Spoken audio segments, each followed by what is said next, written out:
Hi മക്കളെ, എല്ലാ കൂട്ടുകാർക്കും ടെലാ ക്ലാസിന്റെ പുതിയൊരു ഓൺലൈൻ സെക്ഷനിലേക്ക് സ്വാഗതം. ഞാൻ നിങ്ങളുടെ സ്വന്തം വൈശാഖ് സാർ. അപ്പോൾ ഇന്ന് നമ്മൾ സ്റ്റാർട്ട് ചെയ്യുവാണ് അല്ലേ. നീറ്റ് എന്ന് പറയുന്ന നിങ്ങളുടെ ആ ഒരു സ്വപ്നം ഉണ്ടല്ലോ, ആ സ്വപ്നം നിങ്ങളുടെ കയ്യിലാക്കാൻ വേണ്ടി നമ്മൾ ഇന്ന് തൊട്ട് കാര്യങ്ങളെല്ലാം പഠിച്ചു തുടങ്ങാൻ പോവുക. നമ്മൾ സെറ്റായിരിക്കും. യാതൊരു തരത്തിലുള്ള പേടിയും നിങ്ങൾക്ക് വേണ്ട, യാതൊരു തരത്തിലുള്ള ടെൻഷനും നിങ്ങൾക്ക് വേണ്ട. നമ്മൾ അടിപൊളിയായിട്ട് തന്നെ പഠിക്കും. അടിപൊളിയായിട്ട് പഠിച്ച് ഈ നീറ്റ് എക്സാം നിങ്ങൾ ഉറപ്പായിട്ടും ക്രാക്ക് ചെയ്യും. ഓക്കെ, അപ്പോൾ അതിനു വേണ്ടി ഇന്ന് നമ്മൾ നമ്മുടെ കെമിസ്ട്രിയുടെ ഒന്നാമത്തെ ചാപ്റ്റർ സ്റ്റാർട്ട് ചെയ്യുവാണ്. ഓക്കെ, നിങ്ങൾക്ക് +1 +2 കെമിസ്ട്രിയിലെ കുറച്ച് പാഠങ്ങൾ പഠിക്കാനുണ്ട്. ഇതിൽ +1 കെമിസ്ട്രിയിലെ ആദ്യത്തെ ചാപ്റ്റർ ആയിട്ടുള്ള some basic concepts of chemistry എന്ന് പറയുന്ന ചാപ്റ്റർ ആണ് ഇന്ന് നമ്മൾ സ്റ്റാർട്ട് ചെയ്യുന്നത്. ഓക്കെ, അപ്പോൾ ഈ ഒരു പാഠത്തിൽ എന്തൊക്കെ കാര്യങ്ങളാണ് പഠിക്കുന്നതെന്നുള്ളത് ആ ഒരു പാഠത്തിന്റെ പേരിൽ തന്നെയുണ്ട്. Some basic concepts of chemistry. കെമിസ്ട്രിയുടെ രസതന്ത്രത്തിന്റെ ചില അടിസ്ഥാനമായിട്ടുള്ള തത്വങ്ങളെ പറ്റി. അതായത് മക്കളെ, നിങ്ങൾ 10ാം ക്ലാസ്സിൽ നിന്ന് ഹയർ സെക്കൻഡറി ലെവലിലേക്ക് കയറുന്ന സമയത്ത് 10 വരെ നമ്മൾ പഠിച്ച ഒരുപാട് കാര്യങ്ങൾ നമുക്ക് ജസ്റ്റ് ഒന്ന് സമ്മറൈസ് ചെയ്യണം. ഓക്കെ, അപ്പൊ അങ്ങനെ ഈ ചാപ്റ്ററിൽ സമ്മറൈസ് ചെയ്യുന്നുണ്ട്. ഈ ചാപ്റ്ററിന്റെ തുടക്കത്തിൽ ഇതിനു മുൻപ് നമ്മൾ പഠിച്ചിട്ടുള്ള കുറച്ച് കാര്യങ്ങൾ തന്നെയാണ് നമ്മൾ പറയുന്നത്. അതിനുശേഷം നമുക്ക് പുതിയ കാര്യങ്ങളിലോട്ട് പോകണ്ടേ? തീർച്ചയായിട്ടും പുതിയ കുറേ കാര്യങ്ങൾ. ആ പുതിയ കുറേ കാര്യങ്ങൾ എന്ന് പറയുമ്പോഴത്തേക്കും ഇനി ഈ ഒരു കെമിസ്ട്രി എന്ന് പറയുന്ന സബ്ജക്റ്റിൽ നമ്മൾ അങ്ങോട്ട് കാണാൻ പോകുന്ന പലതരം ആളുകൾക്ക് വേണ്ടിയുള്ള ഒരു ഇൻട്രൊഡക്ഷൻ ഈ ചാപ്റ്ററിൽ നിന്ന് നമുക്ക് കിട്ടും. അപ്പൊ തീർച്ചയായിട്ടും ഒരു ബേസ് എന്ന നിലയ്ക്ക് വളരെയേറെ പ്രാധാന്യമുള്ള ഒരു പാഠമാണിത്. ഫിസിക്കൽ കെമിസ്ട്രിയിലാണ് ഈ ഒരു ചാപ്റ്റർ ഉൾപ്പെട്ടിരിക്കുന്നത്. അതുകൊണ്ട് തന്നെ തീർച്ചയായിട്ടും ന്യൂമറിക്കൽ പ്രോബ്ലംസും നമുക്ക് ഈ ഒരു ചാപ്റ്ററിൽ നിന്ന് എക്സ്പെക്ട് ചെയ്യാം. പഠിക്കാൻ അത്യാവശ്യം രസമുള്ള ഒരു പാഠമാണിത്, അല്ലെങ്കിൽ കുറച്ച് എളുപ്പമായിട്ടുള്ള ഒരു പാഠമാണിത്. കാര്യം പാഠത്തിന് വളരെ ഇമ്പോർട്ടൻസ് ഉണ്ടെങ്കിലും നമ്മളെ യാതൊരു തരത്തിലും ഈ ഒരു ചാപ്റ്റർ ബുദ്ധിമുട്ടിക്കത്തില്ല. ഇതിൽ പഠിക്കുന്ന ഒരുപാട് കാര്യങ്ങൾ നിങ്ങൾക്ക് നല്ലപോലെ അറിയാവുന്ന കൺസെപ്റ്റുകൾ തന്നെ. അതുകൊണ്ട് യാതൊരു തരത്തിലും നമുക്ക് ഒരു ബുദ്ധിമുട്ടും വരാൻ പോകുന്നില്ല. ഓക്കെ, അപ്പോൾ ഈ പാഠത്തിൽ എന്തൊക്കെ കാര്യങ്ങളാണ് പഠിക്കുന്നതെന്ന് സാറ് തുടക്കത്തിൽ നിങ്ങൾക്കൊന്ന് പറഞ്ഞുതരാം. നമ്മൾ മാറ്ററിനെ പറ്റി പഠിക്കുന്നുണ്ട്. മാറ്ററിന്റെ പലതരം പ്രോപ്പർട്ടീസ്, മാറ്ററിന്റെ പലതരം ക്ലാസിഫിക്കേഷൻ, മാറ്ററിന്റെ സ്റ്റേറ്റുകൾ എന്തൊക്കെ, ഇങ്ങനെയുള്ള കാര്യങ്ങളെല്ലാം അവിടെ നമ്മൾ പറയുന്നുണ്ട്. മാറ്ററിന്റെ പ്രോപ്പർട്ടീസ് എന്ന് പറയുമ്പോൾ ഫിസിക്കൽ കെമിക്കൽ പ്രോപ്പർട്ടീസിനെ പറ്റിയൊക്കെ നമ്മൾ ഡിസ്കസ് ചെയ്യും. അതിനുശേഷം നമ്മൾ പലതരം ക്വാണ്ടിറ്റീസ് ഏതൊക്കെയാണെന്നും ഈ ക്വാണ്ടിറ്റീസിന്റെ SI യൂണിറ്റുകൾ ഏതൊക്കെയാണെന്നും ഒക്കെ ഈ ചാപ്റ്ററിൽ ഡിസ്കസ് ചെയ്യുന്നുണ്ട്. അതിനുശേഷം നമ്മൾ ഈ സയന്റിഫിക് നൊട്ടേഷൻ, സിഗ്നിഫിക്കന്റ് ഫിഗർ എന്നൊക്കെ നിങ്ങൾ കേട്ടിട്ടുണ്ടല്ലോ. അപ്പോൾ അങ്ങനെ അതുമായിട്ട് ബന്ധപ്പെട്ട കാര്യങ്ങളും നമുക്കിവിടെ പറയാനുണ്ട്. പിന്നെ നമ്മൾ ലോസ് ഓഫ് കെമിക്കൽ കോമ്പിനേഷൻസിലോട്ട് പോകും, ഡാൾട്ടൺസ് അറ്റോമിക് തിയറിയിലോട്ട് പോകും. അവിടെ നിന്ന് നമ്മൾ മാസുകളെ പറ്റി, പലതരത്തിലുള്ള മാസുകളെ പറ്റി പറയുന്നുണ്ട്. ഈ മാസുകളെല്ലാം ഇനി അങ്ങോട്ട് വരുന്ന പാഠങ്ങളിലായിട്ട് നമ്മൾ കേൾക്കാൻ പോകുന്ന ആളുകളാ. അപ്പൊ അതിനൊക്കെയുള്ള ബേസാണ് ഈ ഒരു ചാപ്റ്റർ. ഇനി അത് കൂടാതെ മോൾ കൺസെപ്റ്റുമായിട്ട് ബന്ധപ്പെട്ട കാര്യങ്ങളെല്ലാം നമ്മൾ ഈ ഒരു പാഠത്തിലാണ് ഡിസ്കസ് ചെയ്യുന്നത്. നിങ്ങൾക്കറിയാം, വളരെയേറെ പ്രാധാന്യമുള്ള ഒരാളാണ് മോൾ കൺസെപ്റ്റ്. അപ്പൊ ആ കാര്യങ്ങളെല്ലാം ഈ പാഠത്തിലാണ് വരുന്നത്. ഇനി ഇത് മാത്രമാണോ ഉള്ളത്? അല്ല, സ്റ്റോഷിയോമെട്രിക് കാൽക്കുലേഷൻസുമായിട്ട് ബന്ധപ്പെട്ട ചില കാര്യങ്ങളും ഇവിടെ ഉൾപ്പെടുന്നുണ്ട്. അതായത് ലിമിറ്റിംഗ് റിയേജന്റിനെ പറ്റി നമ്മൾ പറയുന്നുണ്ട്. ഇത് കൂടാതെ എംപരിക്കൽ മോളിക്കുലർ ഫോർമുലയെ പറ്റി പറയുന്നുണ്ട്. കോൺസെൻട്രേഷനെ പറ്റിയും കോൺസെൻട്രേഷൻ അളക്കാൻ ഉപയോഗിക്കുന്ന ആളുകളെ പറ്റിയൊക്കെ നമ്മളിവിടെ ഡിസ്കസ് ചെയ്യുന്നുണ്ട്. ഇങ്ങനെയുള്ള കാര്യങ്ങളൊക്കെ പഠിക്കുമ്പോഴത്തേക്കും ഈ പാഠം നമുക്ക് സെറ്റ് ആവും. ഓക്കെ ആണേ? അപ്പൊ നിങ്ങൾ എല്ലാവരും റെഡി ആയിട്ടിരിക്കുവാന്ന് എനിക്കറിയാം. സോ അധികം സമയം കളയാതെ തന്നെ നമുക്ക് നമ്മുടെ ചാപ്റ്ററിലോട്ട് കയറാം. നമ്മുടെ പാഠത്തിന്റെ പേരെന്താ? Some basic concepts of chemistry. Okay മക്കളെ, ചാപ്റ്ററിലെ കണ്ടന്റുകളിലോട്ട് നീങ്ങുന്നതിന് മുമ്പേ സാറതാ സിമ്പിൾ ആയിട്ടുള്ളൊരു ചോദ്യം മക്കളോട് ചോദിക്കുക. എന്താണ് കെമിസ്ട്രി? കെമിസ്ട്രിക്ക് നമ്മൾ മലയാളത്തിൽ രസതന്ത്രം എന്ന് പറയുന്നു. എന്താണ് കെമിസ്ട്രി എന്ന് പറയുന്ന സബ്ജക്റ്റ്, അല്ലെങ്കിൽ എന്തൊക്കെ കാര്യങ്ങളാണ് ഈ ഒരു സബ്ജക്റ്റിന്റെ കീഴിൽ ഉൾപ്പെടുന്നത്? നിങ്ങൾക്കറിയാം, it's A branch of science.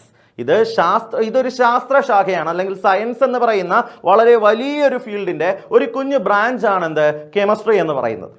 ഈ ഒരു കെമിസ്ട്രി അല്ലെങ്കിൽ ഈ ഒരു രസതന്ത്രം എന്ന് പറയുന്ന സബ്ജക്റ്റിൽ നമ്മൾ തീർച്ചയായിട്ടും രാസവസ്തുക്കളെ പറ്റിയാണ്, കെമിക്കൽസിനെ പറ്റിയാണ് പഠിക്കുന്നത്. കുറച്ചുകൂടെ നല്ലപോലെ പറയാനാണെങ്കിൽ നമ്മൾ മാറ്ററിനെ പറ്റിയാണ് പഠിക്കുന്നത്. എന്താണ് മാറ്റർ എന്നൊക്കെ നിങ്ങൾക്ക് അറിയാം, എന്നാലും അതിന്റെ ടോപ്പിക്ക് വരുമ്പോൾ സാർ അതൊന്നും കൂടെ പറയുകയും ചെയ്യും. ഓക്കെ, അപ്പോൾ ഈ നമുക്ക് ചുറ്റുമുള്ള ആളുകളെ പറ്റി തന്നെയാണ് ഈ കെമിസ്ട്രി എന്ന് പറയുന്ന സബ്ജക്റ്റിൽ നമ്മൾ പഠിക്കുന്നത്. ഈ കെമിസ്ട്രി എന്ന് പറയുന്ന സബ്ജക്റ്റിന്റെ ആപ്ലിക്കേഷൻ ചെറുതൊന്നുമല്ല, അല്ലെങ്കിൽ കെമിസ്ട്രി എന്ന് പറയുന്ന സബ്ജക്റ്റിന്റെ ഉപയോഗം വരുന്നത് ചെറിയൊരു കുഞ്ഞൊരിടത്ത് മാത്രമല്ല. നമ്മളെ ദൈനംദിന ജീവിതത്തിൽ ഒരുപാടിടങ്ങളിൽ ഈ ഒരു സബ്ജക്റ്റിന്റെ ആപ്ലിക്കേഷൻ നമുക്ക് വരുന്നതായിട്ട് കാണാൻ പറ്റും. ഓക്കെ, സോ ഈ കെമിസ്ട്രി എന്ന് പറയുന്ന സബ്ജക്റ്റ് നമ്മുടെ ജീവിതവുമായിട്ട് വളരെയേറെ ഇഴുകിച്ചേർന്നിരിക്കുന്ന, അല്ലെങ്കിൽ നമ്മുടെ ജീവിതത്തിൽ വളരെയേറെ ഇമ്പോർട്ടൻസ് ഉള്ള ഒരാൾ തന്നെയാണ്, അതിലൊരു തർക്കവും വേണ്ട. ഓക്കെ, അപ്പോൾ നമ്മൾ എന്ത് ചെയ്യുക, നമ്മുടെ ചാപ്റ്ററിലോട്ട് കിടക്കുക. നമ്മളെ പാഠത്തിന്റെ പേരെന്താ? Some basic concepts of chemistry. Okay അല്ലേ? എല്ലാവരും സെറ്റ് ആയിട്ടിരിക്കുമല്ലേ? സോ നമുക്ക് സ്റ്റാർട്ട് ചെയ്യാം മക്കളെ. Some basic concepts of chemistry എന്ന് പറയുന്ന നമ്മളെ പാഠം. അപ്പൊ ആദ്യമേ നമുക്ക് നമ്മുടെ സബ്ജക്റ്റിനെ പറ്റി കുറച്ച് കാര്യങ്ങൾ ജസ്റ്റ് ഒന്ന് നോക്കാം. എന്താ പറയുന്നത്? കെമിസ്ട്രി എന്താണ്? കെമിസ്ട്രി എന്ന് പറയുന്നുണ്ട്. കെമിസ്ട്രിക്ക് ഒരു ഡെഫിനിഷൻ വേണമെങ്കിൽ നമുക്ക് ഇങ്ങനെ പറയാം. Chemistry is defined as the study of composition, structure and properties of matter and the reactions by which one form of matter may be converted into another form. അപ്പൊ chemistry എന്ന് പറയുന്ന സബ്ജക്റ്റില് മാറ്ററിനെ പറ്റിയാണ് പഠിക്കുന്നത്. നമ്മൾ നേരത്തെ പറഞ്ഞായിരുന്നല്ലോ, മാറ്ററിനെ പറ്റിയുള്ള എന്തൊക്കെ കാര്യങ്ങൾ നമ്മൾ പറയുന്നുണ്ട്? കോമ്പോസിഷൻ, ഓക്കെ, മാറ്ററിന്റെ കോമ്പോസിഷൻ, അവരുടെ സ്ട്രക്ചറിനെ പറ്റി പറയുന്നുണ്ട്, അവരുടെ പ്രോപ്പർട്ടീസിനെ പറ്റി നമ്മൾ ഇവിടെ ഡിസ്കസ് ചെയ്യണം. ഓക്കെ അല്ലേ? And the reactions by which one form of matter may be converted into another form. Chemical റിയാക്ഷനുകളെ പറ്റി, മാറ്റർ ഒരു രൂപത്തിൽ നിന്ന് മറ്റൊരു രൂപത്തിലോട്ട് മാറുന്ന പ്രോസസ്സുകളെയാണ് നമ്മൾ റിയാക്ഷനുകൾ എന്ന് പറയുന്നത്, കെമിക്കൽ റിയാക്ഷനുകൾ എന്ന് പറയുന്നത്. എങ്കിൽ അങ്ങനെയുള്ള കെമിക്കൽ റിയാക്ഷനുമായിട്ട് ബന്ധപ്പെട്ട കാര്യങ്ങൾ, നമുക്ക് ചുറ്റുമുള്ള ആളുകളുമായിട്ട് ബന്ധപ്പെട്ട കാര്യങ്ങൾ, അവരുടെ കോമ്പോസിഷനെ പറ്റി, അവരുടെ സ്ട്രക്ചറിനെ പറ്റി, അവരുടെ പ്രോപ്പർട്ടീസിനെ പറ്റി എല്ലാം നമ്മളെ കെമിസ്ട്രി എന്ന് പറയുന്ന ഈ ഒരു സബ്ജക്റ്റിന്റെ കീഴിൽ വരുന്ന കാര്യങ്ങളാണ്. ഓക്കെ, അപ്പൊ കെമിസ്ട്രി എന്ന് പറയുന്ന സബ്ജക്റ്റ് ചെറിയൊരു ഫീൽഡ് അല്ല എന്നുള്ള കാര്യം നിങ്ങൾക്ക് അറിയാമല്ലോ. അതുകൊണ്ട് തന്നെ കെമിസ്ട്രി കുറച്ചുകൂടി എളുപ്പമാക്കുന്നതിന് വേണ്ടി നമ്മൾ കെമിസ്ട്രിയെ വീണ്ടും ചില സബ് ബ്രാഞ്ചുകളായിട്ട് തരംതിരിച്ചിട്ടുണ്ട്. ഏതൊക്കെയാണെന്ന് നോക്കാം. മക്കളെ, chemistry plays a central role in science and is often intervened with other branches of science. Okay, ശാസ്ത്രശാഖകളിൽ ഏറ്റവും പ്രാധാന്യം അർഹിക്കുന്ന ഒന്ന് തന്നെയാണ് കെമിസ്ട്രി. ഇതുപോലെ തന്നെ മറ്റ് ഫിസിക്സ് പോലെ, ബയോളജി പോലെയുള്ള മറ്റ് സബ്ജക്റ്റുകളിലും നമ്മുടെ ഗുണം വരുന്നുണ്ട്. Okay, some important branches of chemistry. കെമിസ്ട്രിയുടെ ചില ഇമ്പോർട്ടൻ്റ് ആയിട്ടുള്ള ബ്രാഞ്ചുകൾ ഏതൊക്കെയാണെന്ന് നോക്കാം. ഒന്നാമതായിട്ട് നമ്മൾ പറയുന്നു ഫിസിക്കൽ കെമിസ്ട്രി. കെമിസ്ട്രിയുടെ ഒരു ഇമ്പോർട്ടൻ്റ് ആയിട്ടുള്ള ബ്രാഞ്ചാണ് ഫിസിക്കൽ കെമിസ്ട്രി. ഇവിടെ എന്തിനെ പറ്റിയാ പറയുന്നത് മക്കളെ? It deals with the structure of matter, the energy changes and the theories, laws and principles that explain the transformation of matter from one form to another. എന്തൊക്കെ കാര്യങ്ങൾ പറയുന്നു? മാറ്ററിന്റെ സ്ട്രക്ചറിനെ പറ്റി നമ്മൾ ഫിസിക്കൽ കെമിസ്ട്രിയിൽ ഡിസ്കസ് ചെയ്യാറുണ്ട്. Energy changes and the theories, എനർജിയിൽ ഉണ്ടാകുന്ന മാറ്റങ്ങളെ പറ്റിയും അതുമായിട്ട് ബന്ധപ്പെട്ട നിയമങ്ങൾ, തിയറീസ് ഒക്കെ ഉണ്ടെങ്കിൽ അതിനെപ്പറ്റിയും നമ്മൾ ഫിസിക്കൽ കെമിസ്ട്രിയിലാണ് ബന്ധപ്പെട്ട് പറയുന്നത്. ലോസ്, നിയമങ്ങളെ പറ്റി, പ്രിൻസിപ്പിൾസിനെ പറ്റി, that explain the transformation of matter from one form to another. Matter ഒരു രൂപത്തിൽ നിന്ന് മറ്റൊരു രൂപത്തിലാകുന്നതുമായിട്ട് ബന്ധപ്പെട്ട്, കെമിക്കൽ റിയാക്ഷനുകളുമായിട്ട് ബന്ധപ്പെട്ട നിയമങ്ങളെ പറ്റിയും ഒക്കെ നമ്മൾ എവിടെയാണ് ഡിസ്കസ് ചെയ്യുന്നത്? ഫിസിക്കൽ കെമിസ്ട്രി എന്ന് പറയുന്ന കെമിസ്ട്രിയുടെ ബ്രാഞ്ചിലാണ് ഡിസ്കസ് ചെയ്യുന്നത്. ഓക്കെ, ക്ലിയർ അല്ലേ? രണ്ടാമത്തെ തരം ആളാണ് ഇനോർഗാനിക് കെമിസ്ട്രി. രണ്ടാമത്തെ ടൈപ്പ് കെമിസ്ട്രിയുടെ ബ്രാഞ്ച് എന്താ? Inorganic chemistry. It deals with the chemistry of elements other than carbon and their compounds. അപ്പൊ എലമെന്റ് എന്താണെന്ന് ചോദിച്ചാൽ നിങ്ങൾക്ക് എല്ലാവർക്കും അറിയാം. നമുക്കറിയാം 118 എലമെന്റുകളാണ് പീരിയോഡിക് ടേബിളിൽ ഉള്ളത്. ഇതിൽ കാർബണും കാർബണിന്റെ കോമ്പൗണ്ടുകളെയും മാറ്റി നിർത്തിയാൽ ബാക്കിയുള്ള എലമെന്റുകളെ പറ്റിയും അവരുടെ സ്വഭാവങ്ങളെ പറ്റിയും ഈ എലമെന്റുകൾ ഫോം ചെയ്യുന്ന കോമ്പൗണ്ടുകളെ പറ്റിയും ഒക്കെ നമ്മൾ കെമിസ്ട്രിയുടെ ഏത് ബ്രാഞ്ചിൽ പഠിക്കും? ഇനോർഗാനിക് കെമിസ്ട്രി എന്ന് പറയുന്ന കെമിസ്ട്രിയുടെ ബ്രാഞ്ചിൽ നമ്മൾ പഠിക്കുന്നു. കാർബണിനെ പറ്റിയില്ല, കാർബണിനെയും കാർബൺ അടങ്ങിയ കോമ്പൗണ്ടുകളെയും മാറ്റി നിർത്തിയിട്ട് ബാക്കിയുള്ള എലമെന്റുകളെ പറ്റിയും അവർ ഫോം ചെയ്യുന്ന കോമ്പൗണ്ടുകളെ പറ്റിയും ഇനോർഗാനിക് കെമിസ്ട്രിയിൽ നമ്മൾ ഡിസ്കസ് ചെയ്യുന്നു. ഓക്കെ, മൂന്നാമതായിട്ട് നമ്മൾ പറയുന്നു ഓർഗാനിക് കെമിസ്ട്രി. ആരാ?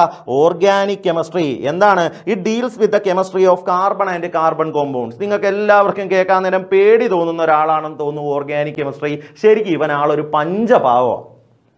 ഓക്കെ, അപ്പൊ എന്താണ് ഓർഗാനിക് കെമിസ്ട്രി എന്നും ഓർഗാനിക് കെമിസ്ട്രിയുമായിട്ട് ബന്ധപ്പെട്ട കാര്യങ്ങളും ഒക്കെ നമ്മൾ ഡീറ്റെയിൽ ആയിട്ട് തന്നെ പഠിക്കും. അതിന് വേണ്ട ചാപ്റ്റേഴ്സ് നമുക്ക് ഈ 2 വർഷങ്ങളിലായിട്ട് പഠിക്കാനുണ്ട്.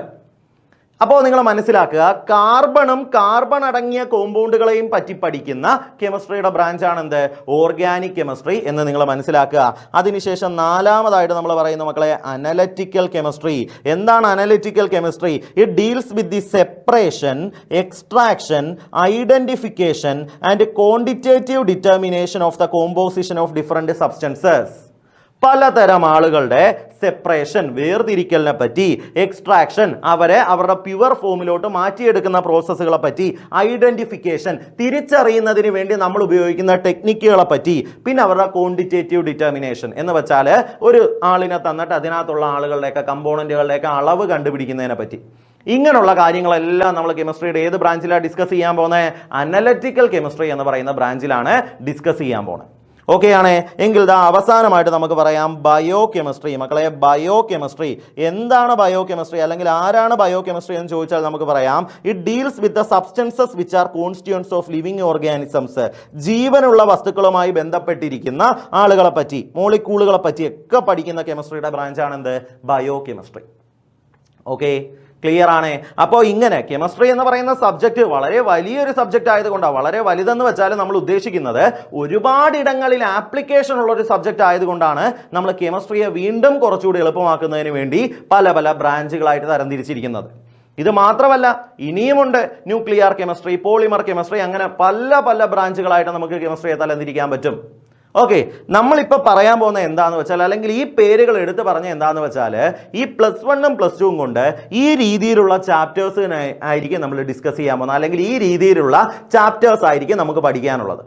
ഓക്കെ, നമുക്ക് ഓർഗാനിക് കെമിസ്ട്രിയിലെ ചാപ്റ്റേഴ്സ് ഉണ്ട്, ഇനോർഗാനിക് കെമിസ്ട്രിയിലെ ചാപ്റ്റേഴ്സ് ഉണ്ട്, ഫിസിക്കൽ കെമിസ്ട്രിയിലെ ചാപ്റ്റേഴ്സ് ഉണ്ട്, ബയോ കെമിസ്ട്രിയുമായിട്ട് ബന്ധപ്പെട്ട ചാപ്റ്റേഴ്സ് ഉണ്ട്, അതുപോലെ തന്നെ അനലിറ്റിക്കൽ കെമിസ്ട്രിയിൽ ഉൾപ്പെടുന്ന ടോപ്പിക്കുകളും നമുക്ക് പഠിക്കാനുണ്ട്. ഓക്കെ ആണേ, ക്ലിയർ ആണേ? അപ്പോൾ പറയുന്ന കാര്യങ്ങൾ വ്യക്തമായിട്ട് മനസ്സിലാകുന്നുണ്ടോ എന്നുള്ള കാര്യം മക്കൾ നോക്കുക. എന്ത് സംശയം ഉണ്ടെങ്കിലും നിങ്ങൾക്ക് എന്നോട് ചോദിക്കാം. ഓക്കെ, അതിലൊന്നും ഒരു മടിയും വിചാരിക്കേണ്ട. സംശയങ്ങളെല്ലാം നമുക്കിതാ കൃത്യമായിട്ട് തന്നെ സംശയങ്ങളെല്ലാം മാറ്റി നമുക്ക് പഠിക്കണം. പഠിച്ച് നമുക്ക് നമ്മുടെ ആഗ്രഹം എന്താണോ അതിലോട്ട് ചെന്നെത്താൻ പറ്റണം. ഓക്കെ അല്ലേ? ക്ലിയർ അല്ലേ? അപ്പോൾ ഇപ്പോൾ പറഞ്ഞ കാര്യങ്ങളൊക്കെ കേട്ടിട്ടുണ്ടെങ്കിൽ മക്കൾക്ക് ഇതാ തീർച്ചയായിട്ടും ഈ പറയാൻ പോകുന്ന സിമ്പിൾ ആയിട്ടുള്ള ചില ചോദ്യങ്ങളുണ്ട്. ഇതാ നോക്കിക്കേ, the branch of chemistry deals with carbon compounds is called. എന്താ നമ്മൾ വിളിക്കുന്നത്? കാർബൺ അടങ്ങിയ കോമ്പൗണ്ടുകളെയും പറ്റി പഠിക്കുന്ന കെമിസ്ട്രിയുടെ ബ്രാഞ്ച് എന്താ? Organic chemistry. നമ്മളിതാ ഇപ്പം അങ്ങോട്ട് പറഞ്ഞല്ലേ ഉള്ളൂ, ഓർഗാനിക് കെമിസ്ട്രിയാണ് ആ ബ്രാഞ്ച്. ഓക്കെ, അതുപോലെ തന്നെ ദാ the branch of chemistry which deals with separation, identification, quantitative determination of the composition of different substances is called analytical chemistry. അപ്പോൾ നിങ്ങൾ ഈ പറയുന്ന കാര്യങ്ങൾ ശ്രദ്ധിക്കുന്നുണ്ടോ എന്നറിയാൻ വേണ്ടിയാണ് സാർ ഇതുപോലുള്ള ചോദ്യങ്ങൾ അങ്ങോട്ട് തരുന്നത്. ഓക്കെ, അപ്പോൾ ആ ചോദ്യങ്ങൾ നിങ്ങൾ എന്ത് ചെയ്യുക? പോസ് ചെയ്ത് പെട്ടെന്ന് തന്നെ ഉത്തരം അങ്ങ് പറയാം കേട്ടോ. ഇതൊക്കെ നമുക്ക് കാണുമ്പോഴേ നമുക്ക് ഉത്തരം പെട്ടെന്ന് തന്നെ വിളിച്ചു പറയാൻ പറ്റും. ഇങ്ങനെയുള്ള ചോദ്യങ്ങളല്ല നമുക്ക് വരുന്നത്. ബട്ട് നമ്മൾ ഇപ്പോൾ ഒരു കാര്യം പുതുതായിട്ടൊന്ന് കേട്ടത് കൊണ്ട് ഞാൻ ജസ്റ്റ് 2 ചോദ്യങ്ങൾ അതിൽ നിന്ന് ഒന്ന് നിങ്ങൾക്ക് തന്നേ ഉള്ളൂ. അപ്പോൾ നിങ്ങളെല്ലാവരും ഉത്തരം പറഞ്ഞു കാണും, അതിലെനിക്ക് ഡൗട്ടൊന്നുമില്ല. നിങ്ങളെല്ലാവരും നല്ലപോലെ പഠിക്കാൻ തയ്യാറാണെന്നും പഠിക്കാനായിട്ട് സെറ്റായിട്ടിരിക്കുമെന്നും എനിക്കറിയാം. അപ്പോൾ നമുക്ക് എന്ത് ചെയ്യാം? ദാ നമ്മുടെ ചാപ്റ്ററിൽ ബാക്കിയുള്ള കാര്യങ്ങളിലോട്ട് പോവാം.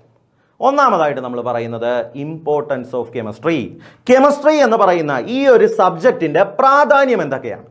ഓക്കെ, നമ്മൾ ഡേ ടു ഡേ ലൈഫിൽ ഈ പറയുന്ന സബ്ജക്റ്റ് ഏതൊക്കെ രീതിയിലാണ് നമ്മളെ അഫക്റ്റ് ചെയ്യുന്നത്, അല്ലെങ്കിൽ ഈ പറയുന്ന സബ്ജക്റ്റിൻ്റെ എന്തൊക്കെ ഗുണങ്ങളാണ് നമുക്ക് ചുറ്റുമുണ്ടാകുന്നത്, ഇങ്ങനെയുള്ള കാര്യങ്ങളൊക്കെ നമുക്ക് നോക്കാം. ദാ നോക്കിയോ മക്കളെ, chemistry is the branch of science that deals with the composition, structure, properties and transformation of matter and also the energy associated with these changes.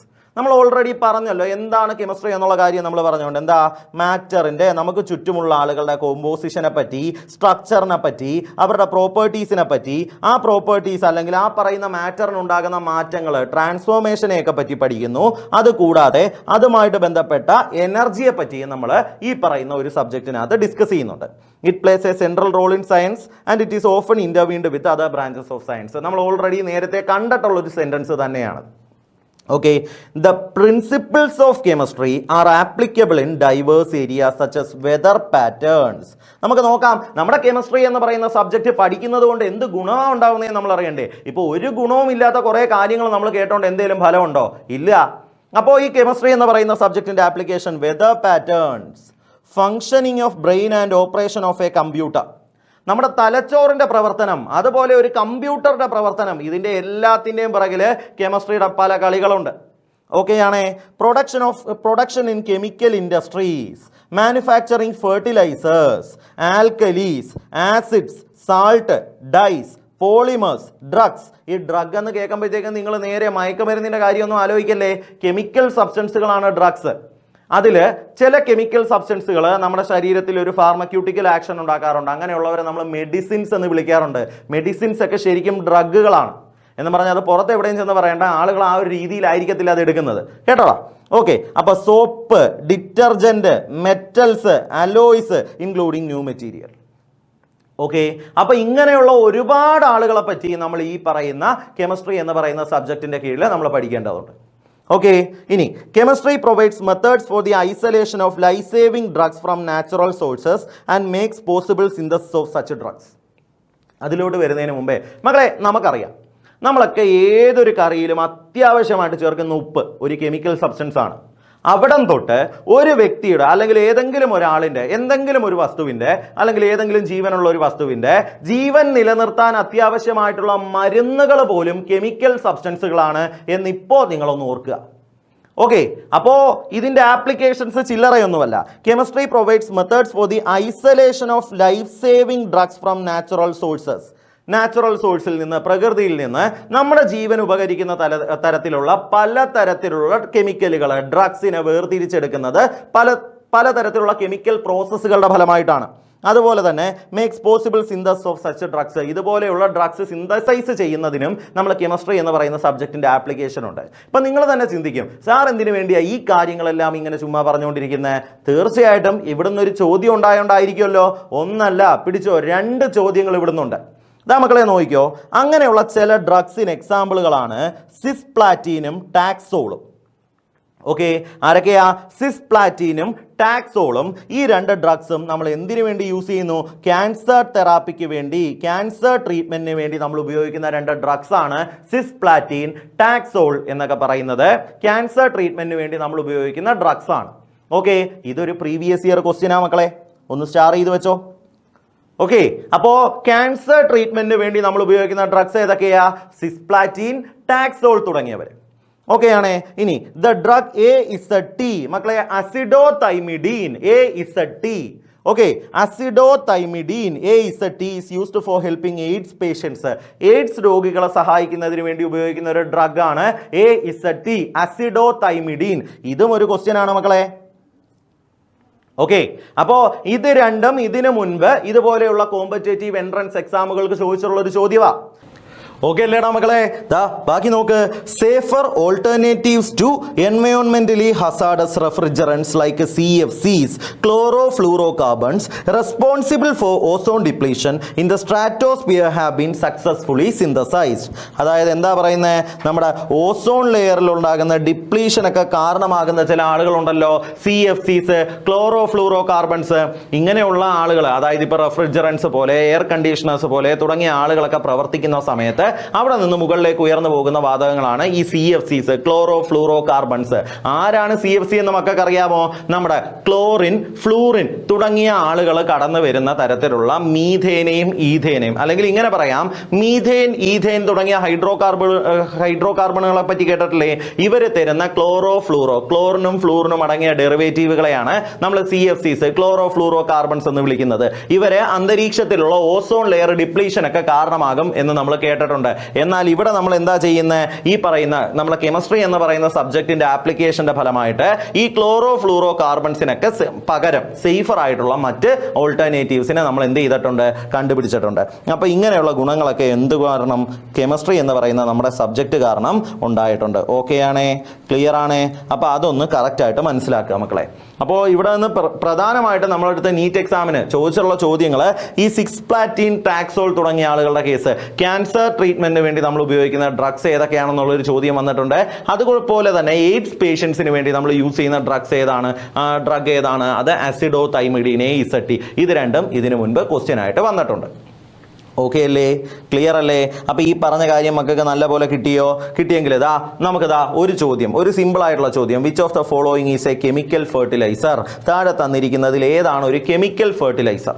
പൊതുവേ നിങ്ങൾക്കറിയാം, ഫെർട്ടിലൈസർ എന്ന് പറയുമ്പോൾ അതിനകത്ത് ആരുണ്ടായിരിക്കണം? നമ്മൾ നൈട്രജൻ എന്ന് പറയുന്ന എലമെന്റ് ഉണ്ടായിരിക്കണം. എല്ലാ ഫെർട്ടിലൈസേഴ്സിലും ആരടങ്ങിയിട്ടുണ്ട്?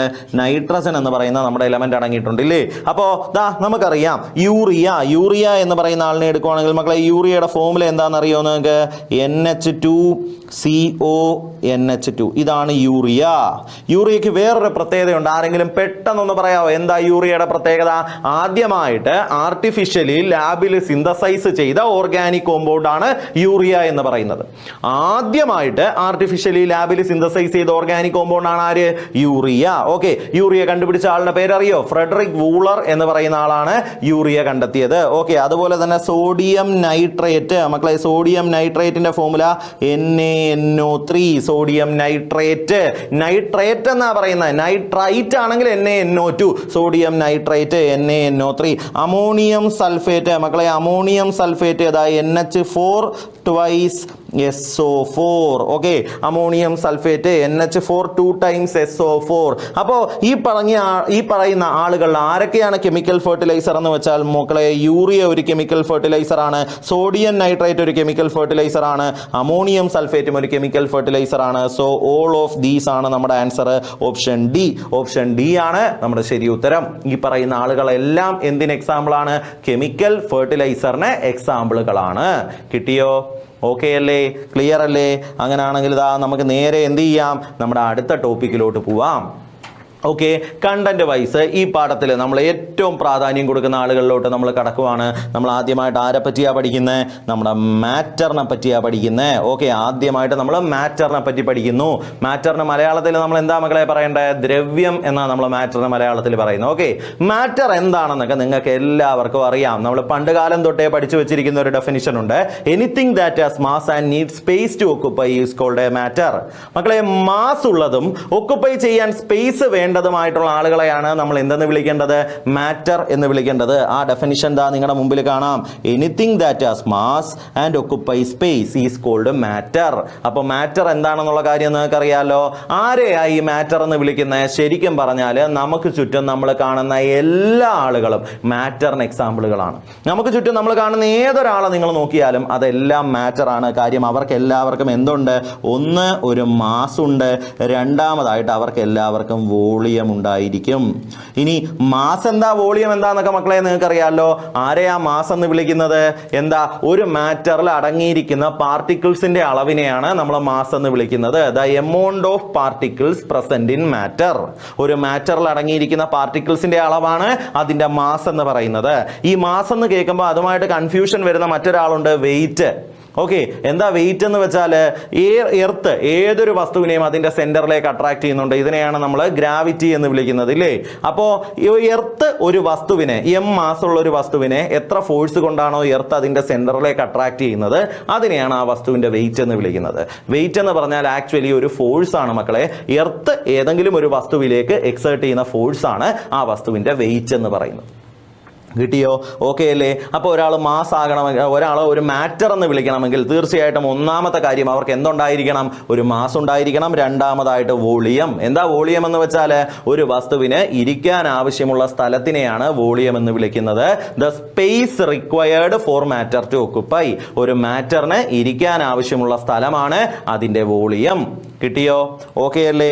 ഇനി ദാ നമുക്ക് ചുറ്റും നമ്മൾ കാണുന്ന എല്ലാ ആളുകളും എന്തിന് എക്സാമ്പിൾ ആണ്? മാറ്ററിന് എക്സാമ്പിൾ ആണ്. All objects around us are composed of matters. അതാണ്ട് അതിന് എക്സാമ്പിൾ ആയിട്ട് ദാ നിങ്ങൾക്ക് ചുറ്റും നിങ്ങളുടെ റൂമിൽ കാണുന്ന മാറ്റർ ഏതൊക്കെയാണ് നിങ്ങൾ തന്നെ ഒന്ന് നോക്കിയിട്ട് പറ മക്കളെ. ബുക്ക്, പേന, പെൻസിൽ, ഈ പറയുന്ന കാര്യങ്ങളെല്ലാം കാണും. ഇതെല്ലാം നമുക്ക് ചുറ്റും കാണുന്ന എല്ലാം എന്ന് പറഞ്ഞല്ലോ, നമ്മൾ മനുഷ്യരുൾപ്പെടെ ഈ ജീവനുള്ള വസ്തുക്കൾ ഉൾപ്പെടെ എല്ലാവരും എന്തിന് എക്സാമ്പിൾ ആണ്? മാറ്ററിന് എക്സാമ്പിൾ ആണ് എന്നുള്ള കാര്യം നിങ്ങൾ ഓർക്കുക. ഓക്കെ അല്ലേ? ക്ലിയർ അല്ലേ? അപ്പം മാറ്റർ എന്താണെന്നൊക്കെ മനസ്സിലായി കഴിഞ്ഞാൽ നമ്മൾ നേരെ എങ്ങോട്ടാണ് പോകേണ്ടത്? നേരെ മാറ്ററിൻ്റെ സ്റ്റേറ്റുകളിലോട്ടാണ് പോകേണ്ടത്. മാറ്ററിൻ്റെ സ്റ്റേറ്റ്, മാറ്ററിൻ്റെ അവസ്ഥ. എന്താണ് മാറ്ററിൻ്റെ സ്റ്റേറ്റ് കൊണ്ട് ഉദ്ദേശിക്കുന്നത്? മക്കളെ, നമുക്ക് ചുറ്റുമുള്ള ആളുകളെ നമ്മൾ എന്തുകൊണ്ട് അതേപോലെ തന്നെ കാണുന്നു?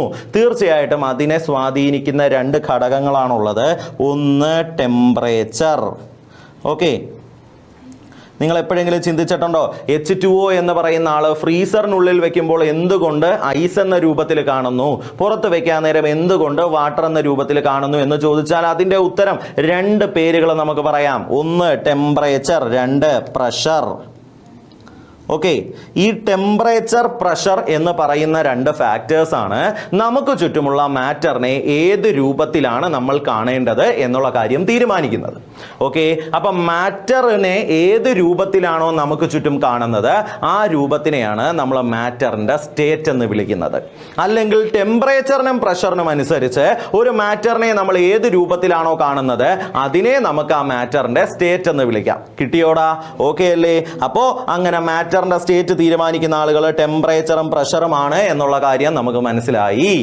ഇനി ഏതൊക്കെയാണ് മാറ്ററിന്റെ പ്രധാന വ്യത്യസ്ത സ്റ്റേറ്റുകൾ? നിങ്ങൾ കേട്ടിട്ടുള്ള സ്റ്റേറ്റുകളെ പറ്റി പറ. സോളിഡ് കേട്ടിട്ടുണ്ട്, ലിക്വിഡ് കേട്ടിട്ടുണ്ട്, ഗ്യാസ് കേട്ടിട്ടുണ്ട്, പിന്നെയും ഉണ്ടല്ലോ പ്ലാസ്മ, നാലാമത്തെ മാറ്ററിന്റെ സ്റ്റേറ്റ് പ്ലാസ്മ, അഞ്ചാമതായിട്ട് ബോസ് ഐൻസ്റ്റീൻ കണ്ടൻസേറ്റ്, ആറാമതായിട്ട് ഫെർമയോണിക് കണ്ടൻസേറ്റ്, ഏഴാമതായിട്ട് സൂപ്പർ ഫ്ലൂയിഡിറ്റി. ഇങ്ങനെയുള്ള മാറ്ററിന്റെ സ്റ്റേറ്റുകളെ പറ്റി നിങ്ങൾ കേട്ടിട്ടുണ്ടായിരിക്കും. സോളിഡ്, ലിക്വിഡ്, ഗ്യാസ്, ഇത് മൂന്നിനെ പറ്റി നിങ്ങൾ കേൾക്കാൻ കാരണം എർത്തില് പ്രധാനമായിട്ടും മാറ്ററിനെ നമ്മൾ കാണുന്നത് ഈ പറയുന്ന മൂന്ന് സ്റ്റേറ്റുകളിൽ ഒന്നായിട്ടാണ്.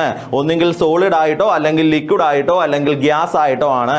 എന്നാൽ ഇത് ഇത് മൂന്നും മാത്രമല്ല മക്കളെ ഉള്ളത്. ഇത് കൂടാതെ വേറെയും ആളുകളുണ്ട്. നാലാമതായിട്ട് പ്ലാസ്മ, അഞ്ചാമതായിട്ട് ബോസ് ഐൻസ്റ്റീൻ കണ്ടൻസേറ്റ്, ആറാമതായിട്ട് ഫെർമയോണിക് കണ്ടൻസേറ്റ്, ഏഴാമതായിട്ട് സൂപ്പർ ഫ്ലൂയിഡിറ്റി തുടങ്ങിയതും എന്താണ്?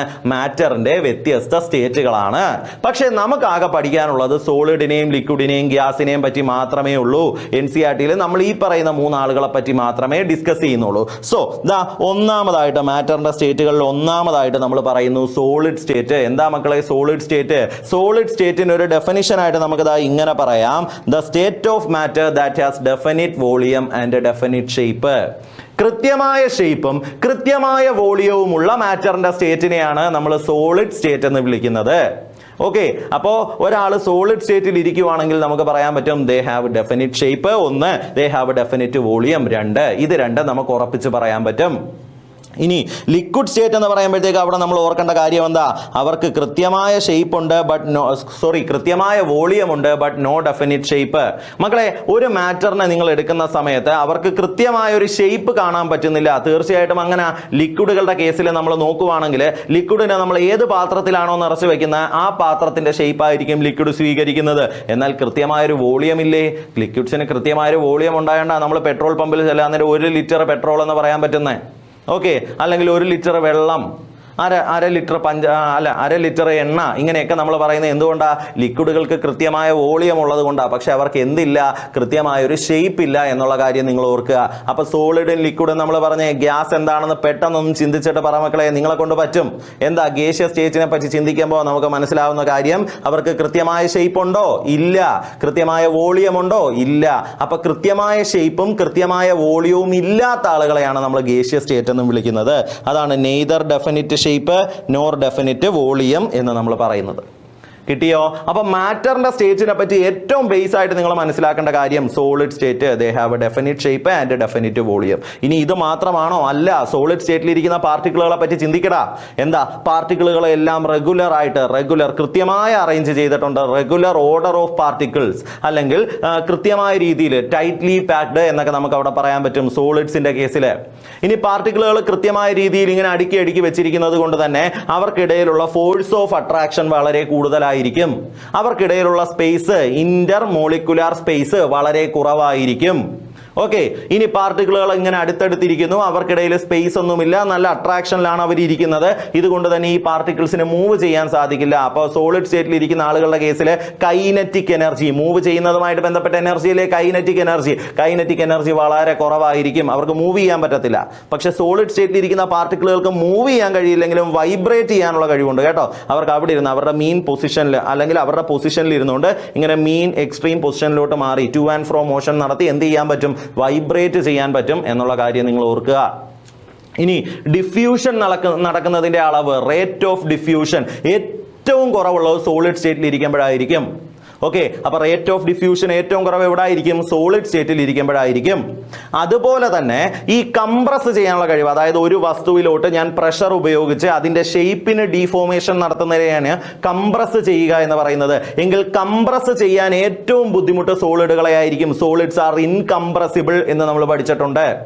ഓക്കെ, ഇവിടെ പാർട്ടിക്കിളുകളെല്ലാം കൃത്യമായി അടുത്തടുത്തിരിക്കുന്നത് കൊണ്ട് തന്നെ അവർക്കൊരു ദൃഢതയുണ്ട്, ഉറച്ച ഒരു സ്ട്രക്ചർ ഉണ്ട്. They have the property of rigidity. അപ്പോൾ ഈ കാര്യങ്ങളൊന്നും സ്ലൈഡിൽ കൊടുത്തില്ലെങ്കിലും സാറ് നിങ്ങൾക്ക് പറഞ്ഞു തന്നേ ഉള്ളൂ. എനിക്കറിയാം ഈ കാര്യങ്ങളെല്ലാം നിങ്ങൾക്ക് നല്ലപോലെ അറിയാവുന്നതാണ്. സോളിഡിന്റെയും ലിക്വിഡിന്റെയും ഗ്യാസിന്റെയും പ്രോപ്പർട്ടീസ് കുഞ്ഞ് ക്ലാസ് തൊട്ടേ നമ്മൾ പഠിക്കുന്നതാ. പക്ഷേ ഞാൻ ജസ്റ്റ് സോളിഡിന്റെ കേസിൽ മാത്രം അതൊന്ന് സ്പെസിഫൈ ചെയ്തേ ഉള്ളൂ. ലിക്വിഡിന്റെയും ഗ്യാസിന്റെയും കേസിൽ എന്താണെന്ന് നിങ്ങൾ തന്നെ ചിന്തിക്കും മക്കളെ, നിങ്ങൾക്ക് തന്നെ കിട്ടും. ഓക്കെ, ഈ സോളിഡിന്റെ കേസിൽ എന്താണോ പറഞ്ഞാൽ അതിന്റെ നേരെ ഓപ്പോസിറ്റ് ആണ് ഗ്യാസിയസ് സ്റ്റേറ്റിൽ. ഇതിന് രണ്ടിനും ഇന്റർമീഡിയറ്റ് ആയിട്ടായിരിക്കും ആര് വരുന്നത്, നമ്മുടെ ലിക്വിഡ് സ്റ്റേറ്റ് ഉണ്ടാകുന്നത്. ഓക്കെ ആണേ, ആ പറഞ്ഞ കാര്യം ക്ലിയർ ആണേ. അപ്പോൾ നമ്മളിവിടെ അവരുടെ ഡെഫിനിഷൻ എന്താണ് എന്നുള്ള കാര്യമാണ് കൃത്യമായിട്ട് പഠിക്കുന്നത്. Solid they have a definite shape and definite volume. Liquid they have a definite volume but no definite shape. Gas they do not have a definite shape, they do not have a definite volume. കിട്ടിയില്ലേ? Okay അല്ലേ? ഇനി ഇതാ നോക്കിക്കോ മക്കളെ, സോളിഡ്സിന്റെ കേസിൽ particles are held very close together in an orderly fashion. നമ്മൾ already പറഞ്ഞു. Limited freedom of movement, move ചെയ്യാനുള്ള കഴിവ് വളരെ കുറവാണ്. അതുകൊണ്ടല്ലേ കൈനറ്റിക് എനർജി കുറവെന്ന് നമ്മൾ പറഞ്ഞേ. Okay, definite volume and shape. ഇനി ലിക്വിഡിന്റെ കേസിൽ particles are close but can move around. പാർട്ടിക്കിളുകൾ അടുത്തടുത്താണെങ്കിൽ അവർക്ക് എന്ത് ചെയ്യാൻ പറ്റുന്നുണ്ട്, മൂവ് ചെയ്യാൻ പറ്റുന്നുണ്ട്.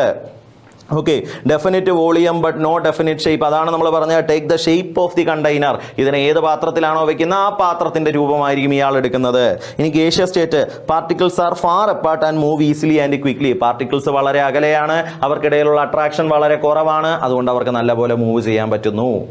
ഓക്കെ അല്ലേ? ക്ലിയർ അല്ലേ? ഇനി neither definite shape nor definite volume.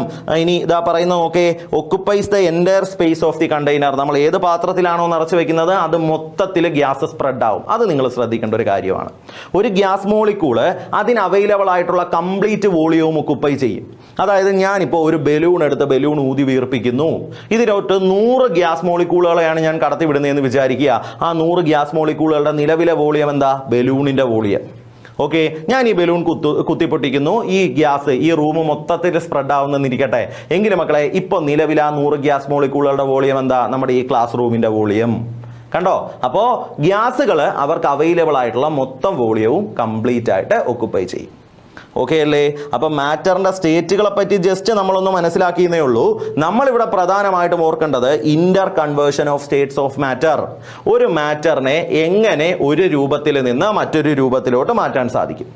Okay, മാറ്ററിനെ ഒരു രൂപത്തിൽ നിന്ന് മറ്റൊരു രൂപത്തിലോട്ട് മാറ്റണമെങ്കിൽ തീർച്ചയായിട്ടും നമ്മൾ നേരത്തെ പറഞ്ഞ 2 ആളുകളുടെ സഹായം വേണം. ഒന്ന് ടെമ്പറേച്ചർ, 2 പ്രഷർ. ഈ പറയുന്ന 2 ആളുകളെ ഉപയോഗിച്ച് നമുക്ക് എന്ത് ചെയ്യാൻ പറ്റും? മാറ്ററിനെ ഒരു രൂപത്തിൽ നിന്ന് മറ്റൊരു രൂപത്തിലോട്ട് മാറ്റാൻ പറ്റും. ഓക്കെ, കാര്യം മാറ്റർ എങ്ങനെ ഇരിക്കണമെന്ന് തീരുമാനിക്കുന്ന ഇവന്മാർ രണ്ടും അല്ലേടാ. അതുകൊണ്ട് തന്നെ മാറ്ററിനെ ഒരു സ്റ്റേറ്റിൽ നിന്ന് ഒരു രൂപത്തിൽ നിന്ന് മറ്റൊരു രൂപത്തിലോട്ട് മാറ്റാനും ആർക്കൊക്കെ കഴിയും? ടെമ്പറേച്ചറിന് സാധിക്കും, അതുപോലെ തന്നെ പ്രഷറിനും സാധിക്കും. എങ്കിൽ മക്കളെ ഓരോന്നായിട്ട് പറയാം. ഒന്നാമതായിട്ട് ടെമ്പറേച്ചർ എന്ത് എഫക്റ്റ് ആണ് ഉണ്ടാക്കുന്നതെന്ന് നമുക്ക് പറയാം. ദാ എല്ലാവരും പറഞ്ഞോ, സോളിഡ് ആയിട്ടിരിക്കുന്ന ഒരാള് ഇയാളുടെ ടെമ്പറേച്ചർ കൂട്ടിയാൽ ഇയാൾ എന്തായിട്ട് മാറും? ലിക്വിഡ് ആയിട്ട് മാറും. ലിക്വിഡിന്റെ ടെമ്പറേച്ചർ കൂട്ടിയാൽ ലിക്വിഡ് എന്തായിട്ട് മാറും? ഗ്യാസ് ആയിട്ട് മാറും. അപ്പൊ മക്കളെ, നിങ്ങൾക്ക് തന്നെ അറിയാലോ എന്താ ഇവിടെ ഉദ്ദേശിച്ചിരിക്കുന്നതെന്ന്. നമ്മളിതാ ഇപ്പോൾ ഒരു എക്സാമ്പിൾ വെച്ച് പറയുന്നു. ഫ്രീസറിലിരിക്കുന്ന ഐസിനെ എടുത്ത് ഞാൻ പുറത്തോട്ട് കൊണ്ടുവയ്ക്കുന്നു. ടെമ്പറേച്ചർ കൂടി ഐസ് വെള്ളമായിട്ട് മാറി. ഈ വെള്ളം എല്ലാം കൂടെ ഞാൻ കളക്ട് ചെയ്ത് ഒരു അടുപ്പിൽ കൊണ്ടുവയ്ക്കുന്നു, അല്ലെങ്കിൽ ഒരു ഗ്യാസ് സ്റ്റൗവിൽ കൊണ്ടുവയ്ക്കുന്നു. ഞാൻ അത് ചൂടാക്കുന്നു, ടെമ്പറേച്ചർ കൂടുന്നു. അതിന്റെ ഫലമായിട്ട് ദാ വാട്ടർ എന്തായിട്ട് മാറും? വാട്ടർ വേപ്പർ ആയിട്ട് മാറും. അപ്പൊ ഇത് നമ്മൾ കണ്ടിട്ടുള്ള കാര്യം തന്നെ. ഓക്കെ, ഇനി നമ്മളിതാ തിരിച്ച് ചിന്തിക്കുവാണെങ്കിൽ ടെമ്പറേച്ചർ കുറച്ചാൽ ഗ്യാസ് ലിക്വിഡ് ആകും, ലിക്വിഡ് എന്തുമാകും? സോളിഡുമാകും. ഇതിൽ യാതൊരു തരത്തിലുള്ള കൺഫ്യൂഷനും വരേണ്ട ആവശ്യമില്ല. വളരെ എളുപ്പമുള്ളൊരു കാര്യമാണ്. ഇനി ഇതാ നോക്കിക്കേ മക്കളെ, ഈ പ്രോസസ്സുകളുടെ പേരും കൂടെ നമുക്കൊന്ന് നോക്കിയേക്കാം. ഒരു സോളിഡിനെ ലിക്വിഡ് ആക്കി മാറ്റുന്നു. പ്രോസസ്സിന്റെ പേര് മെൽറ്റിംഗ്. ഓക്കെ, പ്രോസസ്സിനെ നമുക്ക് എന്തെന്ന് വിളിക്കാം? മെൽറ്റിംഗ് എന്ന് വിളിക്കാം. സോളിഡ് ലിക്വിഡ് ആയിട്ട് മാറുന്നു. എങ്കിൽ ലിക്വിഡ് ഗ്യാസ് ആയിട്ട് മാറുന്നു. ടെമ്പറേച്ചർ കൂട്ടുന്നതിന്റെ ഫലമായിട്ടാണ് സോളിഡ് ലിക്വിഡ് ആകുന്ന മെൽറ്റിംഗ്.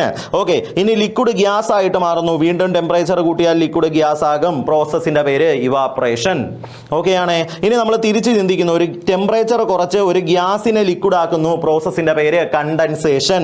ഓക്കെ, ഇനി വീണ്ടും ടെമ്പറേച്ചർ കുറച്ച് ഒരു ലിക്വിഡിനെ സോളിഡ് ആക്കുന്നു. പ്രോസസ്സിന്റെ പേര് ഫ്രീസിങ്. ഓക്കെ ആണല്ലോ.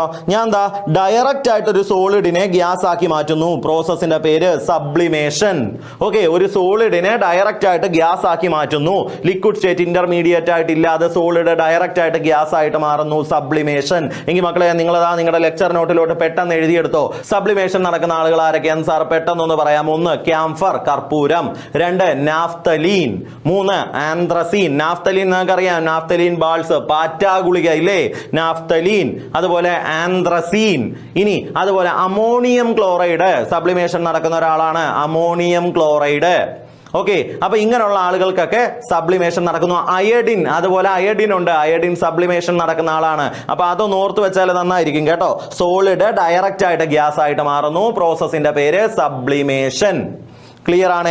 ഇനി ഗ്യാസ് ഡയറക്റ്റ് ആയിട്ട് സോളിഡ് ആയിട്ട് മാറുന്നു, പ്രോസസ്സിന്റെ പേര് ഡിപ്പോസിഷൻ. ഗ്യാസ് ഡയറക്റ്റ് ആയിട്ട് സോളിഡ് ആയിട്ട് മാറുന്ന പ്രോസസ്സിന്റെ പേരെന്താ? ഡിപ്പോസിഷൻ എന്ന് നിങ്ങൾ ഓർക്കുക. ഓക്കെ, ആ പ്രോസസ്സുകളുടെ പേരൊന്ന് അറിഞ്ഞു വെച്ചിരിക്കുന്നത് വളരെ നല്ലതാണ് മക്കളെ. ഓക്കെ ആണ്.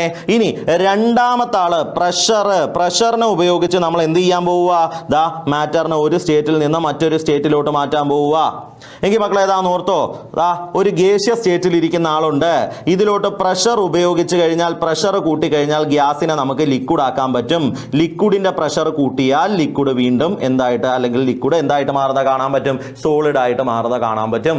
തിയററ്റിക്കലി നമ്മൾ പറയുന്നതേ ഉള്ളൂ, പ്രാക്ടിക്കലി ഇതിൽ എല്ലാ കാര്യങ്ങളും നടക്കണമെന്നില്ല. ഇപ്പോ പ്രഷർ ഉപയോഗിച്ച് ഒരു ഗ്യാസിനെ എനിക്ക് ലിക്വിഡ് ആക്കി മാറ്റാൻ പറ്റും. പ്രഷർ ഉപയോഗിച്ച് ഗ്യാസിനെ ലിക്വിഡ് ആക്കി മാറ്റുന്നതിന് നല്ലൊരു എക്സാമ്പിൾ ആണ് LPG. LPG എന്ന് നിങ്ങൾ കേട്ടിട്ടുണ്ടല്ലേ? Liquefied petroleum gas. ഇത് പെട്രോളിയം ഗ്യാസ് ആണ് ഇതിൻ്റെ ഉള്ളിലുള്ളത്. അവർ ലിക്വിഡ് ആകുകയല്ല ചെയ്ത്, അവരെ ലിക്വിഫൈ ചെയ്യുക ചെയ്ത്. എന്ന് വെച്ചാൽ അവരെ നമ്മൾ നിർബന്ധിച്ച് പ്രഷർ കൊടുത്ത് എന്താക്കി മാറ്റി? ഗ്യാസിനെ ലിക്വിഡ് ആക്കി മാറ്റി. ബ്യൂട്ടേൻ, ഐസോപ്രോപ്പേൻ തുടങ്ങിയ വാതകങ്ങളാണ്, ഗ്യാസുകളാണ് ഇതിൻ്റെ അകത്തുള്ളത്. ഓക്കെ, ഗ്യാസ് ആയിട്ടിരുന്നാൽ ഒരുപാട് സ്ഥലം ആവശ്യം വരത്തില്ലേ? അതുകൊണ്ട് തന്നെ നമ്മൾ എന്ത് ചെയ്യുന്നു? ഇവന്മാരെ കുത്തി ഞെരുക്കിതാ ആ പറയുന്ന ചുവന്ന ഗ്യാസ് കുറ്റിയിലോട്ട് കയറ്റുന്നു. ഓക്കെ, അതിന് നമ്മൾ പ്രഷർ ഉപയോഗിക്കണം. അതാണ് നമ്മൾ ചെയ്തിരിക്കുന്നത്. ഓക്കെ അല്ലേ? ഇനി തിരിച്ചു വേണം, സോളിഡിനെ ലിക്വിഡ് ആക്കി മാറ്റണം, പ്രഷർ കുറയ്ക്കാം. ലിക്വിഡിനെ ഗ്യാസ് ആക്കി മാറ്റണം, വീണ്ടും പ്രഷർ കുറയ്ക്കാം. ഓക്കെ, ഇങ്ങനെയൊക്കെ നമ്മൾ ചെയ്യുന്നു. ഓക്കെ അല്ലേ? ഇനി ഇപ്പൊ നമ്മൾ പറഞ്ഞു ടെമ്പറേച്ചറും പ്രഷറും ഉപയോഗിച്ച് എങ്ങനെ മാറ്ററിനെ ഒരു രൂപത്തിൽ നിന്ന് മറ്റൊരു രൂപത്തിലോട്ട് മാറ്റുന്നു എന്നുള്ള കാര്യം നമ്മൾ പറഞ്ഞു. എന്തുകൊണ്ടാണ് ഇവരങ്ങനെ മാറുന്നതെന്ന് നിങ്ങൾ ചിന്തിച്ചോ മക്കളെ? അതായത് ഞാൻ ടെമ്പറേച്ചർ കൂട്ടുമ്പോൾ ഈ പറയുന്ന സോളിഡ് ലിക്വിഡ് ആയിട്ട് മാറുന്നത് എന്തുകൊണ്ടാ? അത് ചിന്തിക്കണ്ടേ നമ്മള്?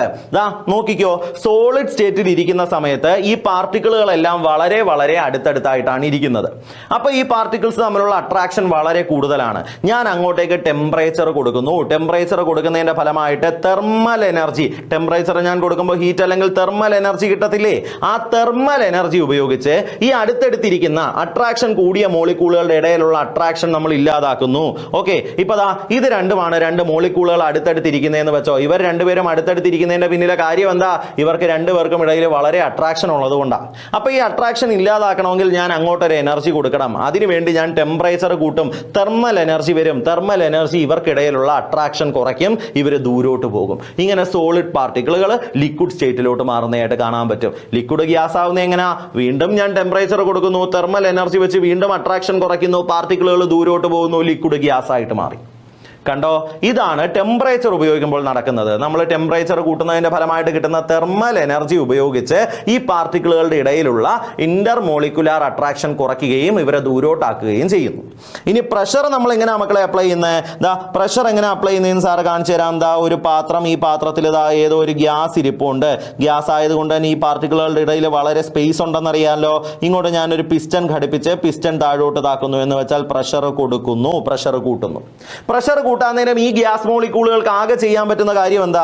ഇവരുടെ ഇടയിൽ അല്ലെങ്കിൽ ഇവിടെ നിന്ന് ഇറങ്ങിപ്പോവാൻ ഓടി രക്ഷപ്പെടാൻ. എന്താ ഇത് കണ്ടിട്ട് ഈ പാത്രത്തിൽ ഓട്ടയുണ്ടെന്ന് ചിന്തിക്കരുത്, അത് വരച്ചപ്പോൾ ഫില്ലാവാത്തതാണ്. അപ്പോൾ ഓട്ട ഇല്ലാത്തൊരു പാത്രത്തിലാണ് നമ്മൾ ഇവരെ എടുത്തിരിക്കുന്നത്. ദാ നോക്കിക്കേ, ഞാൻ പ്രഷർ കൊടുക്കുന്നു. പ്രഷർ കൊടുക്കുമ്പോഴത്തേക്കും ഈ ഗ്യാസ് മോളിക്യൂളുകൾ ഞെങ്ങി ഞെരുങ്ങുന്നു, അവരടുത്തേക്ക് വരുന്നു. ഗ്യാസ് മോളിക്യൂളുകൾ അല്ലെങ്കിൽ അവിടെ ഇരിക്കുന്ന പാർട്ടിക്കിളുകൾ അടുത്തടുത്ത് വരികയും അവർ എന്ത് സ്റ്റേറ്റിലോട്ട് മാറുകയും ചെയ്യുന്നു? ലിക്വിഡ് സ്റ്റേറ്റിലോട്ട് മാറുകയും ചെയ്യുന്നു. ഇതാണ് പ്രഷർ ഉപയോഗിക്കുമ്പോൾ അവിടെ നടക്കുന്ന കാര്യം. ഓക്കെയാണേ. അപ്പം മാറ്ററിന്റെ സ്റ്റേറ്റിനെ എങ്ങനെ ഒന്നിൽ നിന്ന് മറ്റൊന്നിലോട്ട് മാറ്റാമെന്നും അത് എന്ത് കാരണമാണ് അല്ലെങ്കിൽ അവിടെ അതിന്റെ പിന്നിലെ കാരണം എന്താണ് എന്നുള്ളത് നിങ്ങൾക്ക് മനസ്സിലായി കാണുമല്ലോ. വളരെ സിമ്പിൾ ആയിട്ടുള്ള കാര്യമാണ് മക്കളെ. ആ ഒരു കൺസെപ്റ്റ് അറിഞ്ഞു വെച്ചാൽ മതി. ടെമ്പറേച്ചർ ആണ് കൊടുക്കുന്നതെങ്കിൽ തെർമൽ എനർജിയുടെ കാര്യം, തെർമൽ എനർജി ഉപയോഗിച്ച് അട്രാക്ഷൻ കുറയ്ക്കുന്നു. പ്രഷർ ആണ് കൊടുക്കുന്നതെങ്കിൽ പ്രഷർ ഉപയോഗിച്ച് ഈ പാർട്ടിക്കിളുകൾ അടുത്തടുത്ത് കൊണ്ടുവരുന്നു, അവർക്കിടയിലുള്ള ഇന്റർ മോളിക്കുലാർ ഡിസ്റ്റൻസ് കുറയ്ക്കുന്നു എന്ന് ഓർത്താൽ മതി നിങ്ങൾ. വളരെ സിമ്പിളാണ്. ഓക്കെ അല്ലേ? ക്ലിയർ അല്ലേ? അപ്പോൾ ആ കാര്യം നിങ്ങൾക്ക് നല്ലപോലെ മനസ്സിലായോ മക്കളെ? അങ്ങനെയാണെങ്കിൽ ഇതാ ഈ ഒരു ചോദ്യത്തിൻ്റെ ഉത്തരം എന്ന് പറഞ്ഞേ. Choose the correct statement about 1, 2 and 3. 1, 2, 3 ഈ മൂന്നാളുകളുമായിട്ട് ബന്ധപ്പെട്ട കറക്റ്റ് സ്റ്റേറ്റ്മെന്റ് പറയാനാ ചോദ്യം. പെട്ടെന്ന് പറ. അതാ ഒന്ന് കാണുമ്പോഴേ, പാർട്ടിക്കിളുകളെ കാണുമ്പോഴേ അറിയാലോ അതാരാ? സോളിഡാ. രണ്ടാരാ? പാർട്ടിക്കിൾസിന്റെ ഇടയിൽ കുറച്ച് ഡിസ്റ്റൻസ് ഉണ്ട്, അതുകൊണ്ട് നമുക്കത് ലിക്വിഡ് ആണെന്ന് കരുതാം. മൂന്നാരാ? ഗ്യാസാ. ഓക്കെയാണേ. ഇനി 1 and 2 have a definite volume but 3 does not have this property. Correct statement ഏതാണെന്നല്ലേ മക്കളെ ചോദിച്ചേക്കുന്നത്? 1ഉം 2ഉം. 1 ആരാ? സോളിഡ്. 2 ആരാ? ലിക്വിഡ്. 3 ആരാ? Gas. 1 and 2 have definite volume. ശരി, സോളിഡിനും ലിക്വിഡിനും ഡെഫിനിറ്റ് വോളിയം ഉണ്ട്. But 3 does not have this property. അത് ശരിയായിട്ടുള്ള ഒരു സ്റ്റേറ്റ്മെന്റ് അല്ലേ? സോളിഡിനും ലിക്വിഡിനും ഡെഫിനിറ്റ് വോളിയം ഉണ്ട്, ഗ്യാസിന് അതില്ല. ശരിയാണ്. 1, 2 and 3 are interconvertible by changing conditions of temperature and pressure. ടെമ്പറേച്ചറും പ്രഷറും ഉപയോഗിച്ച് 1ഉം 2ഉം 3ഉം ഇന്റർ കൺവേർട്ടിബിൾ ആണ് എന്ന് വെച്ചാൽ സോളിഡിനെ ലിക്വിഡ് ആക്കാനും ലിക്വിഡിനെ ഗ്യാസ് ആക്കാനും ഒക്കെ സാധിക്കും. അതും ശരി. In the particles of 1 freedom of movement is large. തെറ്റ്. 1 ആരാ? സോളിഡ്. ഫ്രീഡം ഓഫ് മൂവ്മെന്റ് ലെസ് എന്നല്ലേ നമ്മൾ പഠിച്ചേ? അപ്പൊ ഇത് തെറ്റ്. Okay, both A and B ആണ് ഓപ്ഷൻ ഡി. സോ അതാണ് ശരി ഉത്തരം എന്ന് നമുക്ക് പറയാം. Option D is our correct answer. A എന്ന് പറയുന്ന സ്റ്റേറ്റ്മെന്റും ബി എന്ന് പറയുന്ന സ്റ്റേറ്റ്മെന്റും രണ്ടും ശരിയാണ്. കണ്ടോ, നമ്മൾ പഠിച്ച നിസ്സാരമായിട്ട് നമ്മൾ തള്ളിക്കളയുന്ന തിയറീസ് ആയിരിക്കാം, അതിൽ നിന്ന് പോലും ചോദ്യം വന്നിട്ടുണ്ട് എന്നുള്ള കാര്യം നിങ്ങളൊന്ന് ഓർക്കുക. നമ്മളിവിടെ ഒരു കാര്യവും മിസ്സാക്കത്തില്ല മക്കളെ. എല്ലാ കാര്യവും ഡീറ്റെയിൽ ആയിട്ടും എന്നാൽ സിമ്പിൾ ആയിട്ടും തന്നെ നമ്മൾ പഠിക്കും.